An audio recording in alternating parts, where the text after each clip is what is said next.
thin as an archer's bow. She parted them now to smile broadly at me. A saying that I'd read or heard somewhere came back to me. You can change your destiny simply by lifting the corners of your mouth. Good fortune comes spilling out of every smile. The beautician had perfect teeth, I thought, and this set my eyes wandering, processing every detail of the open-plan hair removal clinic.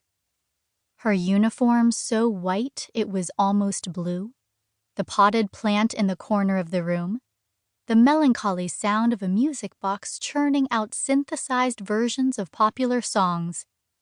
Then it occurred to me that the towel laid out beneath my head was cruelly crushing the perm I'd had done at the hairdresser's just 3 days ago. Lifting my head slightly, I slipped a hand underneath to check the extent of the damage. The flattened spread of warm, limp hair felt as frail as a baby's.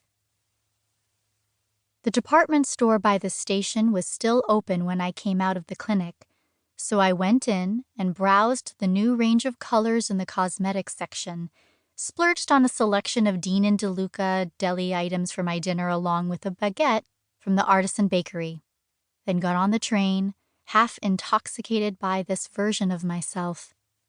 From my earphones came the sweet voice of a Western singer. I couldn't understand the lyrics at all, but I assumed she must have been singing a love song. On the album cover that popped up on my screen, the singer's long tresses glistened like those of a fairy princess. Why hadn't I been born blonde? I wondered to myself. Examining my reflection in the window of the train, I reached a hand up to touch my jet black hair. In my next life, I decided, I would be blonde. Then I would meet a gorgeous man with blonde hair to match mine, and we would fall in love and talk in English. In that incarnation, I would be surrounded with beautiful things all day, every day. My life would be full of the sorts of things that brought instant contentment, and my heart would sing just to look at them. I would own so many wonderful things, I wouldn't know what to do with them, and then I would truly be happy. I walked down the street with a spring in my step, practically skipping. On my way, I passed the supermarket that by now would have started to reduce its prices before closing.